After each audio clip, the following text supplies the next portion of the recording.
В это время именитые спортсмены, титулованные ветераны и тренеры республики уже рассказывают школьникам и воспитанникам об олимпийских ценностях. В рамках специальных уроков, стартовавших по всей стране, первую такую встречу с юными спортсменами провел руководитель профильного ведомства Николай Гордеев.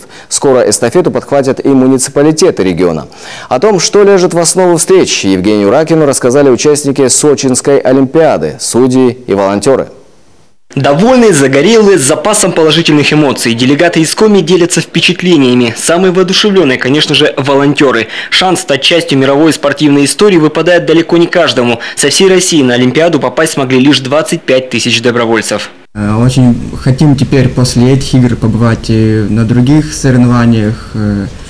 Будет в 2018 году чемпионат мира по футболу. Уже собираемся туда, и на игры в Корею тоже мечтаем попасть. Сергей Гамузов, член сборной Республики Коми по лыжным гонкам на Олимпиаде, работал судьей-прокатчиком. Контроль состояния и обслуживание трасс – это по его части. Каждое утро перед соревнованиями обкатка лыжни. В перерывах тренировки, биатлон, а также общение с олимпийцами. Мы каждый день их видели, могли с ними поболтать, то есть подбодрить. С нашими спортсменами, в принципе, со всеми знакомы, поэтому с ними было так легко сказать «давай удачи», там, Саня Легков или Стаса мы очень сильно поддерживали. Это для него была первая Олимпиада, он очень сильно волновался. Вот. Ну да, конечно, и автографы брали у спортсменов, и сфотографироваться хотели с олимпийскими чемпионами, куда же без этого. К слову, сочинские трассы уже прославились своим сложным характером. Перепады высот и нагрузка среднегорья. В таких условиях тяжело было работать даже судьям. К полудню температура поднималась до +8. Сохранить состояние лыжни помогали химикаты. Ранее в России такой способ не применялся, хотя за рубежом посыпать солью снег – дело привычное. Для чего это делается? Для того, чтобы сохранить, когда соль рассыпают по трассе, были специальные приборы, вручную прямо ходили, как сеяли, да, разбрасывали соль, вступают в реакцию со снегом, образуется ледяная корочка, и это позволяет трассу сохранить как бы более жесткой, потому что действительно, представляете, когда на улице плюс 10 градусов. Кстати, такой климат вполне мог повлиять на результаты лыжников из Коми, которым так и не посчастливилось подняться на пьедестал почета. По мнению двукратного олимпийского чемпиона и тренера сборной Коми Василия Рочева, неудача Станислава Волженцева связана именно с погодными условиями. Когда Стас выходил на тренировку утром, всегда присутствовала минусовая температура.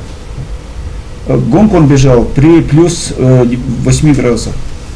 Я думаю, что почему он сказал, что неправильно подобрал лыжи? Потому что ему необходимо было, я не знаю, с чего это было упущение, но он не тестировал лыжи во время, то есть период, когда идет гонка, с 12 до 2 часов. Когда снег тает и скольжение плохое. Вот надо было на этот снег найти пару лыж, а не утром, когда лед. Сочинская олимпиада поразила делегацию из Коми не только своим размахом, но и уровнем организации. К примеру, безопасность участников и гостей обеспечивали свыше 70 тысяч силовиков, но обыватели этого не замечали, разве что иногда. Вы что-то с собой из продуктов везете? Я говорю, нет, а на фрукты? Я говорю, да. Выкладывайте.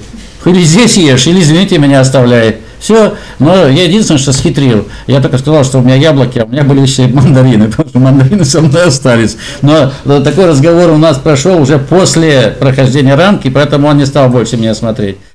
Непосредственные участники игр в Сочи Станислав Волженцев и Юлия Иванова на пресс-конференцию приехать не смогли. Они выступают на Кубке мира по лыжным гонкам и готовятся к чемпионату России, который стартует 21 марта в Тюмени.